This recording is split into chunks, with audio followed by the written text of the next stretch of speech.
Soldiers and Airmen of the Utah National Guard, it's my pleasure as your Adjutant General and Commander to address you for a moment on the topic of sexual assault awareness and prevention.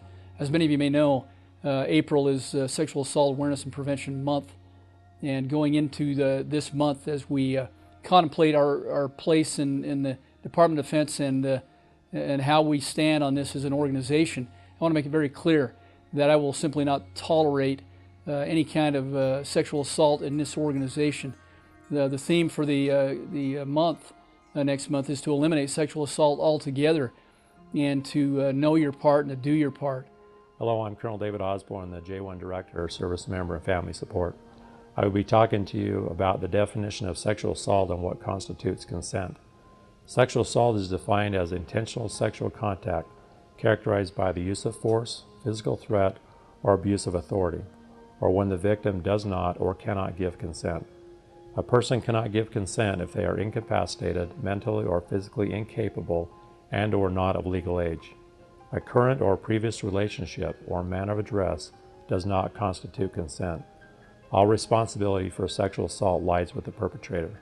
Let me reemphasize, all responsibility for sexual assault lies with the perpetrator. I am Command Sergeant Major Michael Miller. I'm the Senior Enlisted Leader for the Utah National Guard.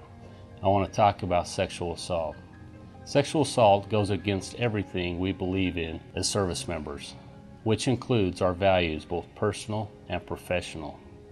There is absolutely no room for this type of behavior or conduct. As professionals, we are trusted to foster a climate that promotes excellence, opportunity, and a safe environment. Commands need to understand, identify, and take all measures to stop sexual assaults. Seek out high-risk behavior and personal vulnerabilities associated with sexual assaults. The Utah National Guard leadership is determined to create a positive climate where victims have trust and confidence in their leadership, where they will report any inappropriate behavior or crimes immediately. Like we accomplish every mission set, we do it as a team. The team will continue to live the Army and the Air values, our warrior ethos, and prevent any sexual assault within this great organization. I'm Brigadier General Dallin Atack, the Assistant Adjutant General for the Utah Army National Guard. And I'd like to take a minute today to ask each of you to join us in eradicating sexual assault from our ranks. We have no tolerance in this organization for that type of behavior. For the victims of sexual assault, I truly understand how difficult it is to come forward.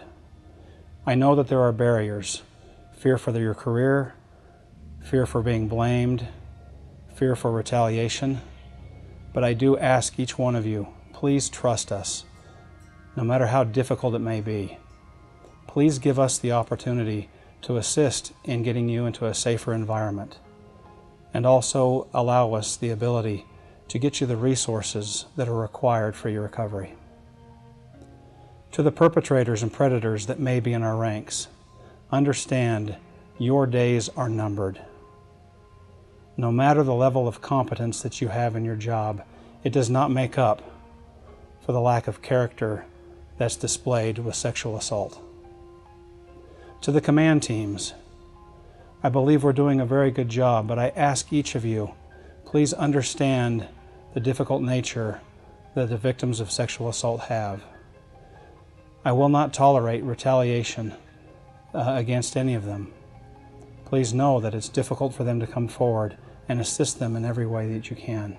Make no mistake, we're moving towards having no sexual assaults in the organization. But I want to point out that if you have been a victim of sexual assault, we encourage you to come forward. We have a sexual assault response coordinator available 24 hours a day, 7 days a week to respond to your needs. And we want you to come forward. We want you to have trust in the organization that we are going to take action and that we're going to make this right if this has occurred for you. We have victim advocates, and we've done a lot of hard work to make sure folks within every unit have trained advocates, and that there are people that you can talk to and that you will see results in a positive fashion if you come forward. The other fact is that you need to know, if you have been a victim, that you're eligible for medical treatment and line of duty investigations and advocacy to help you to overcome this. and to get better. The bottom line is I want this organization to be a place where everyone can serve. I think about my own daughter and would I want her to serve in this organization, and so my goal is always to create a climate whereby I'd want my own daughter to serve. And I think every one of us need to think in those terms, our sisters, our brothers, our mothers, because sexual assault isn't simply fixed on females. You'd be amazed at how many male-on-male events occur in the Department of Defense, and we have got to eliminate that entirely from our vocabulary. Also, I want to, in closing, just tell you that if you have been a victim, you will be well cared for. And it's noted, and people who have seen this know that it's happened. If I find out you've been a victim, I will help you with regard to expedited transfers from your unit if that's needed, protective orders, and any kind of legal aid you need to get you the help going forward. So to close out, bottom line, we're not going to accept it in the Guard here in Utah at all. And we're going to do everything we can as a leadership to eliminate it. But I need your help to do that. It takes the entire team to make that happen.